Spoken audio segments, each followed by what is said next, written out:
A few weeks ago, I was at an event here in Cambridge for a group of people involved in the world of facilitation. And somewhere in the middle of the conversation on the second day, we were discussing at perhaps quite an abstract level what holding space meant.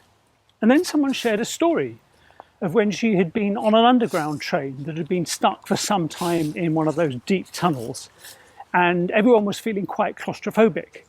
And then she said the driver made an announcement with information about what was going on and then started singing to them. And she said that you could feel the mood shift in the carriage, that unexpected act by the driver had created a whole different sense of feeling in an underground carriage. And what I took from that story is that this was itself a kind of example of holding space, that holding space doesn't have to be this grand abstract idea. It could be used to describe what happens when we make an emotional connection with other people. What also happened in that moment as she told that story is that I found myself thinking of something that happened to me 50 years before. When I was a child, my older brother was tragically killed in an accident in France. And it took a long time to bring his body back, so the funeral was a long time coming.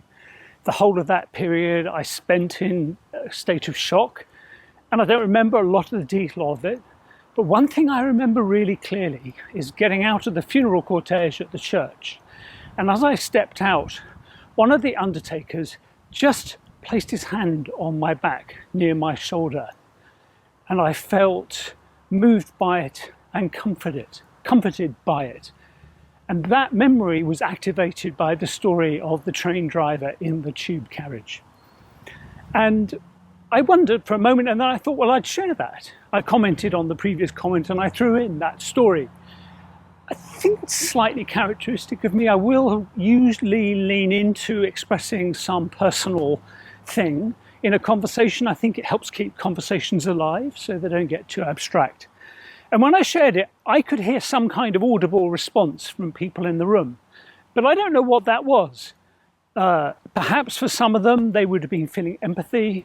Perhaps others might understandably have felt a bit impatient with all this personal information coming into what felt like a higher level conversation. For all I know, somebody had a memory from their life of 50 years ago that was in some way connected to what I'd said.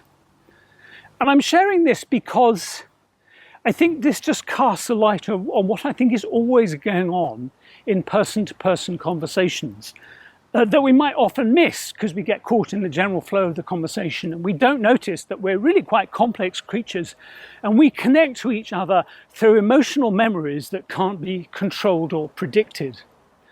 And in that instance, it felt like it contributed something quite important to the conversation we were having, because we were, after all, really talking about, if you like, how to hold more useful, effective, satisfying conversations as human beings. Now, as I thought about this incident, I thought about the controversial founder of Gestalt psychotherapy, Fritz Perls, who once interrupted an academic conference by lying on his stomach in the aisle of the lecture theatre and moving like this, wobbling his body along the ground, making the noises of a seal as some kind of challenge to what he thought was going on. And if you wanted to put words to it, he probably didn't say this at the time, but he was known for saying that we need to lose our minds and come to our senses, which is his way of saying that often when the people he met in therapy, they were often caught up in fantasies and abstractions about the past and the future, and that common sense would be found in being a bit more present to their immediate experience. And that's a horrible paraphrasing of what Gestalt psychotherapy is about.